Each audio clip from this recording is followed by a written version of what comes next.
So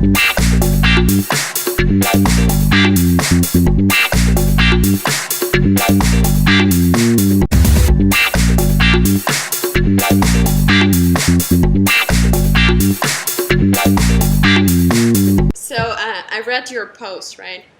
You gotta be good at being small before you can be good at being big.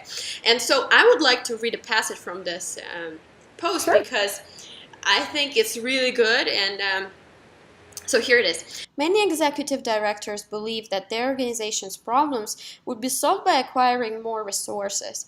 In response to that statement, I always ask them, how well are you managing the resources that you already have? Until your organization has a strong administrative foundation on which it can build, growth will make things worse instead of better. Yeah. That's amen. Yeah. And Yeah. I think it's just like when you cannot really manage yourself, you cannot manage others. Exactly. That's exactly it. Yeah. So, what are the administrative issues that most organizations have? And Yeah, I mean, like I kind of said in the post, I see like a big three. I see, like I was just kind of saying before, one is the administrative issue being, I wrote another post called The Great Nonprofit Administration Hoax. And it's all about the belief that you can run a nonprofit without being business-minded. And that's a myth. It's a hoax. Like I said, anyone who tells you that you can run a nonprofit without thinking like a business person, it's a lie. You cannot do it. You've got to be thinking outcomes, numbers, tracking, results. You got to be thinking bottom line without being heartless, but you've got to be of the mindset that you are in this project to achieve an outcome. If you're just doing it because you love to help people, well, that's fantastic. But you can be a volunteer. Yeah, but your donors can't get behind you if you're not delivering something. Like, you are CEO because you are hired to deliver a result.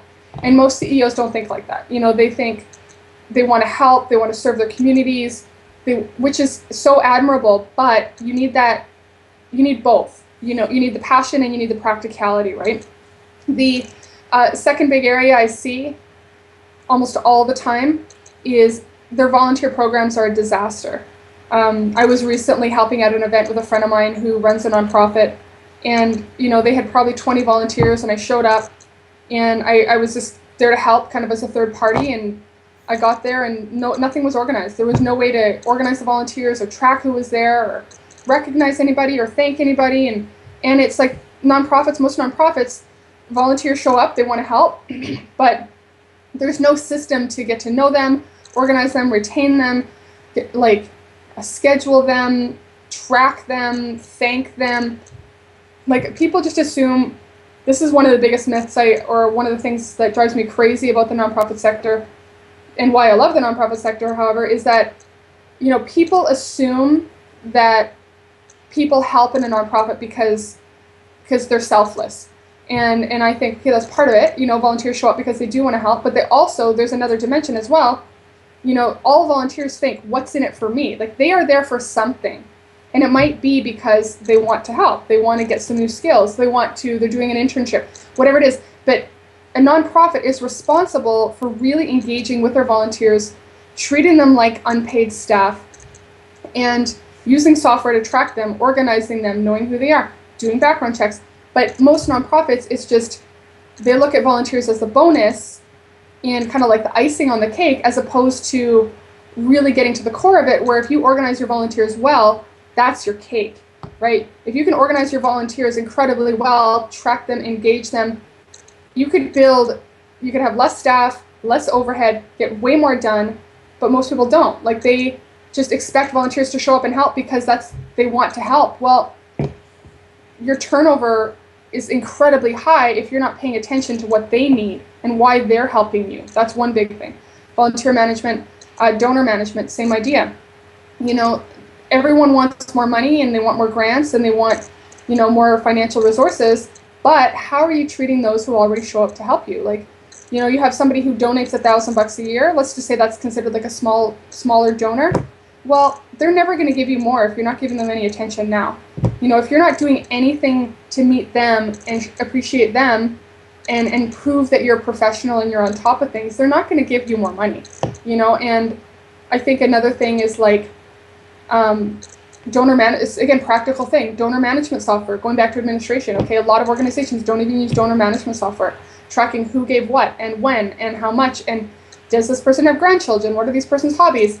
What are their goals? Why are they getting involved in this organization? Like really taking time to get know your donor, because if you're not on top of it and your donor management process is messy and disorganized, that really represents bad to your donor. So I really tell organizations, like, before you get 1 cent, set up your donor management program, because right from the get-go, you got to prove you're on top of it, right? And just things like that, like, again, like I said in the blog post, the working, the level of intensity at which nonprofit CEOs work. And again, in all due respect to them, I admire what they're doing and I know why they're doing it, but it's not sustainable. It's not sustainable to work 80 hours a week. Like, that's not realistic. And I think that that's even unnecessary. You know, if you, again, can leverage your volunteers well, maximize your donors, you know, strategically hire key people in leadership positions in your organization within the means that you have, you should not need to work 80 hours a week. You know, I really say if you're working more than 50, you're working too much. And I say that from experience. Again, 3 businesses, 3 kids. I get it. I get busy. I get it, right? But it just shows really weak leadership if you cannot get yourself organized and you're like a chicken running around. That is incredibly weak leadership, and it represents bad to your team, to your clients, to your board, and that just comes down to self-leadership. Like, not most nonprofit CEOs do not have the self-leadership skills to learn how to manage their time and themselves and their energy, and all of this can be totally learned. So it's not that anybody, you know, is a lesser leader because they're not these things, but it's just we have to start where we are and get better. But like I was saying in the post, you got to be good at being small before you can be good at being big. Well, if your donor management system is a mess, if your volunteer management system is a mess, if you're a mess, you're never going to grow. It's not going to happen. So you've got to build the systems while you're small, and you can build on that strong foundation, right? It doesn't just happen. I like how you said that there is no prize for being the busiest. I think there's this misconception in leadership, and not just nonprofit, but in for-profit, not-for-profit, that, like you said, that frantic personality, for some reason, we think it makes us look like a more competent leader because we're so busy and we've got so much going on, and we think that makes us look good. Well, it makes you look stupid, in my opinion. That if you cannot manage your time, nobody should be following you, period. And so I think that there's this big misconception that busy is better. And I, like I said, personally believe that shows incredibly weak leadership. And, you know, I have clients who run organizations that have revenue like in millions of dollars a year, and none of them are they're busy, but they're always, hey, you know, I'll text them, hey, can you take a phone call? Yeah, for sure, give me a call. And they're cool, and things are getting done, and that's what it should be, like that. Yeah, you know, and also when I emailed a couple of people who are supposed to be extremely busy, you know, like best-selling authors and stuff like that, they still managed to reply themselves, Yeah, you know, not exactly. their assistants. Yeah, no, that's good, because that's the thing, is it starts with you, and I think, you know, that's why I've really kind of dedicated myself, taking that kind of self-leadership approach, because if you can't get yourself organized, your organization nothing's going to work, right? And it's like the cliche of everything starts with leadership, right? Yeah. And yeah, I did an audio series or video series on my blog called 20 Ways to Save an Hour a Day, and it was all about little things that you can do to kind of get yourself, like, literally cut. I totally believe, like, I'm not saying this to be self-promotional, but the course was written so that you could literally, after implementing these 20 ideas I've kind of laid out, you could go from working 40 to 50 hours a week down to 20. I really sincerely believe that. Like, I would offer 100% guarantee to someone who actually implemented the ideas I suggested could cut their workload in half, which would allow them to focus on strategic planning, you know, fundraising, advocacy, community engagement. But those things are not getting done because they're so crazy busy running around all the time. And my unofficial tagline for Next Level Nonprofits was to be, you know, to work with nonprofit CEOs to help them move from putting out fires to blazing a trail. And it was like, it was too long, so it didn't really fit on the website. But that's my unofficial headline, is like, okay, yeah, move away putting out fires, move towards blazing a trail.